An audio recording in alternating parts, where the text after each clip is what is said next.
예, 할렐루야. 8월 11일 목요일 짱목과 말씀 수다의 시간입니다. 오늘 우리에게 주시는 말씀은 여호수아 6장 22절에서 7장 1절의 말씀인데요. 하나님 말씀을 보시겠습니다. 여호수아가 그 땅을 정탐한 두 사람에게 이르되 그 기생의 집에 들어가서 너희가 그 여인에게 맹세한 대로 그와 그에게 속한 모든 것을 이끌어내라 하매 정탐한 젊은이들이 들어가서 라합과 그의 부모와 그의 형제와 그에게 속한 모든 것을 이끌어내고 또 그의 친족도 다 이끌어내어 그들을 이스라엘의 진영 밖에 두고 무리가 그 성과 그 가운데에 있는 모든 것을 불로 사르고 은금과 동철기구는 여호와의 집 곳간에 두었더라. 여호수아가 기생 라합과 그의 아버지의 가족과 그에게 속한 모든 것을 살렸으므로 그가 오늘까지 이스라엘 중에 거주하였으니 이는 여호수아가 여리고를 정탐하려고 보낸 사자들을 숨겼음이었더라. 여호수아가 그때 맹세하게 하여 이르되 누구든지 일어나서 이 여리고 성을 건축하는 자는 여호와 앞에서 저주를 받을 것이라. 그 기초를 쌓을 때에 그 마다들을 잃을 것이요 그 문을 세울 때에 그의 막내 아들 이르리라 하였더라. 여호와께서 여호수아와 함께 하시니 여호수아의 소문이 그 온 땅에 퍼지니라. 이스라엘 자손들이 온전히 바친 물건으로 말미암아 범죄하였으니 이는 유다지파 세라의 증손 삽디의 손자 갈미의 아들 아간이 온전히 바친 물건을 가졌습니다. 여호와께서 이스라엘 자손들에게 진노하시니라. 이제 결국은 이들이 이제 이스라엘 백성들이 여리고성을 점령을 하죠. 근데 기억나시죠? 그 전에 그 정탐꾼들이 여리고성을 정탐할 때에 기생 라합이 도와주게 되고 그래서 붉은 줄을 달게 되면 살려주겠다라고 약속을 하는데 그때 그의 형제들과 가족들 전체를 살려주기로 약속을 하게 됩니다. 그 이유는 정탐꾼을 숨겼고 그리고 결국은 그 약속을 지켜야 되기 때문에 그런 모습을 보인다는 거죠. 자, 그래서 26절에 보면 여호수아가 그때 맹세하여 이르되 라고 하면서 여리고 무너진 여리고를 다시는 쌓지 말아야 한다 라고 그렇게 이야기를 하고 그리고 결국 기생 라합을 기억하고 이들을 살리게 되는 것을 볼 수 있습니다. 25절에 보면 라합과 그의 아버지 가족과 그에게 속한 모든 것을 살렸으므로 라고 그렇게 이야기하고 있는 겁니다. 약속을 반드시 지키고 있는 그 여호수아의 모습을 보여주고 있는 겁니다. 일단 라합은 사실은 약속을 했지만 이게 안 들어줄 수 있는 거잖아요. 그런데 그는 정말 그 죽음에서 구원을 받게 됩니다. 여러분, 지금까지는 그는 어떻게 보면 여리고 사람이었을 테고 그곳에서 살았고 그곳에서 사실 많은 사람을 같이 알고 지냈지만 그의 하나님을 만나려고 하는 그 판단 하나가 결국 그가 죽음에서 생명을 얻게 되는 과정으로 가게 되었다라고 하는 것입니다. 그는 어떻게 보면 정말 죽었다가 살아난 거예요. 그래서 하나님의 자녀가 된 것입니다. 이것은 여호수아의 굉장한 세밀한 그 인도하심에 결국 구원을 받게 됐어요. 즉 여호수아가 약속대로 정말 기억을 하고 살려주었고 그것은 여호수아가 굉장히 어떻게 보면 목회를 잘한 거라고 보여지는 거죠. 저도 계속 지금 힘든 부분이 왜 이렇게 안식월을 오게 되었는가. 그때 뭐 말씀을 한번 제가 드린 적이 있겠지 모르지만 부목사님들과 이런 회의를 하게 되면 뭐 예를 들면 이번에 부활절 행사 합시다 했습니다. 다 끝나고 이제 그것까지 괜찮은데 목사님 부활절 행사를 그러면 언제 어떻게 할까 어떤 식으로 할까요? 이게 디테일한 얘기를 들어오면 제가 속상한 막 분노가 올라오는 거예요. 그러면서 제가 막 속상한 마음 표현을 하면서 목사님한테 그런 거 아닙니다. 이렇게 제가 얘기하니까 이제 결국 목사님들이 안식월을 갔다 오셔는 게 좋겠습니다. 그렇게 얘기를 했고 그것이 제가 출발점이 되었어요. 감사를 참 하고 있어요. 그러니까 이게 왜 그러냐면 내가 나보다 더 많은 게 이게 용량이 넘쳐버리는 거예요. 제가 목회를 하기가.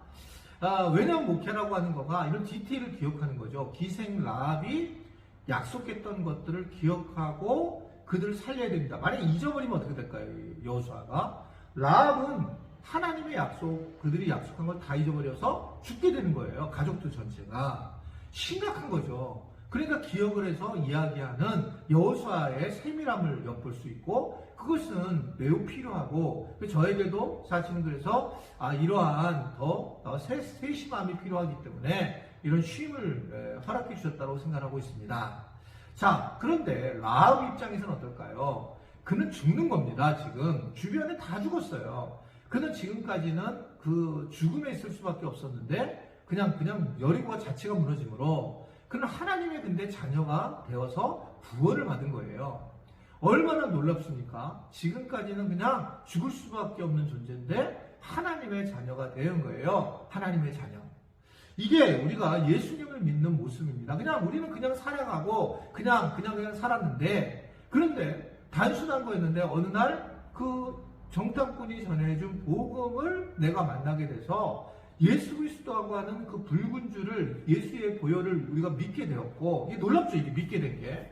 그래서 그 붉은 옷줄을 붙들고 있었기에, 우리가 걸을 그 창문에 내렸기에 우리는 사단의 권세에서, 죽음의 권세에서 살아남았다. 이게 성경이 얘기하는 거예요. 어떻게 내가 이게 가능할까요? 그러한 믿음을 주신 것도 주님이시고 은혜를 주신 것도 주님이시기 때문에 우리는 너무나 그 은혜에 감격하고 감동할 수밖에 없는 그런 존재다라고 하는 것을 생각을 할 수밖에 없습니다. 즉 우리는 하나님의 자녀예요. 이게 얼마나 무서운 얘기입니까? 하나님 앞에 우리가 죽음을 당할 존재인데, 근데 하나님의 자녀가 된 거예요. 순간적으로 여리고를 무너뜨릴 때 죽을 수밖에 없는 존재였는데, 그런데 갑자기 이방이었던 우리가 예수님 안에서 예수님의 자녀가 되는 엄청난 사건이 일어난 겁니다. 누가? 라합이.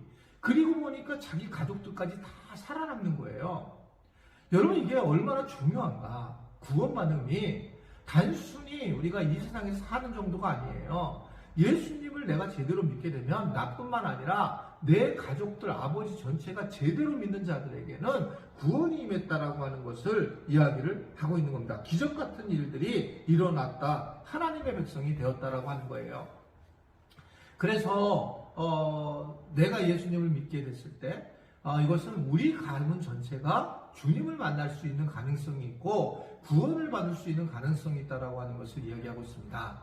많은 분들이 자녀들은 신앙생활을 하지 않아요 라고 속상해하지만, 여러분 놓치지 마시고 마지막에 가보셔야 돼요. 중간에 부모의 어떤 신앙의 미숙함으로 인해서 자녀들이 그렇게 빠지는 경우가 있고, 부모가 뭐 저렇게 맨날 교회에 대해서 속상하고 예수님 믿어도 변화도 없고 돈에 대한 욕심은 여전하고, 그러면 누가 믿겠어요?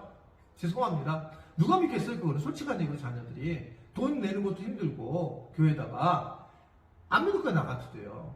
그러나 이제 지금이라도 내가 신앙생활을 했던 부분에 대해서 자녀들한테 사과를 하고, 내가 그때 교회에 대해서 자꾸 부정적인 얘기한 것도 사과를 하고, 때로는 내가 믿음 없이 행한 세상사람과 똑같은 걸 사과를 하고, 그리고 교회를 나가라 이 아이가 놔둬보면 그 자녀들이 언젠가 힘이 들 때 주님을 찾을 줄로 여러분 아셔야 돼요. 믿습니까?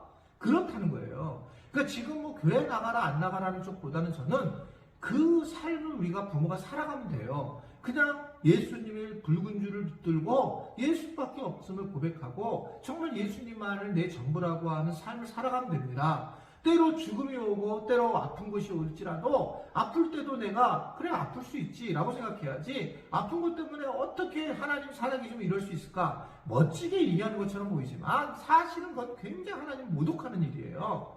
하나님 앞에 우리가 받은 은혜만 생각해도 엄청난 건데 우리의 기도를 안 들어주신다라고 하면서 막 농담삼아 진담삼아 하는 분들이 계시는데, 그거는 사실은 어떻게 보면 하나님 앞에 올바른 신앙생활이 저는 아니라고 보여집니다. 전적인 하나님의 은혜인 것을 기억해야 돼요. 몸이 아프고 상하거나 빈곤하거나 어려움에 처하거나 또는 풍부에 처해지거나 내가 일체의 비결을 배웠다라고 하는 사도 바울처럼 우리가 믿음 생활에서 하나님을 만나니, 예수님을 만나니 내가 모든 것들이 다 평강을 임했구나 라고 생각하며 살아갈 수 있는 자들이 돼야 된다. 그걸 볼 때에 엄마가 돌아가시면서, 아빠가 돌아가시면서도 예수님을 바라보고, 아프셔도 물질이 없어도 자녀들이 어렵게 해도 주님만 바라보구나 라고 할 때에 라합처럼 자녀들 전체가, 가족들 전체가 예수님을 만나서 구원을 받을 거라는 것을 오늘 우리에게 전해주고 있습니다.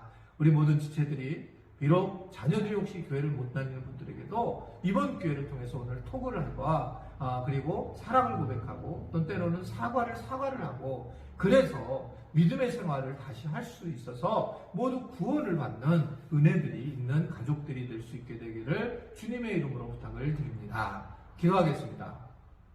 오늘 머리 숙인 이 귀한 종들을 축복합니다. 가정을 축복합니다. 구원의 붉은 줄이 임하게 하셔서 예수의 보혈이 각 가정에 임하게 하시고, 특별히 부모들에게 담대함을 주시고 믿음을 주셔서 이제 나머지 라합처럼 지혜롭게 가족들을 이끌 수 있도록 축복하여 주옵소서. 예수님의 이름으로 기도드리옵나이다. 아멘.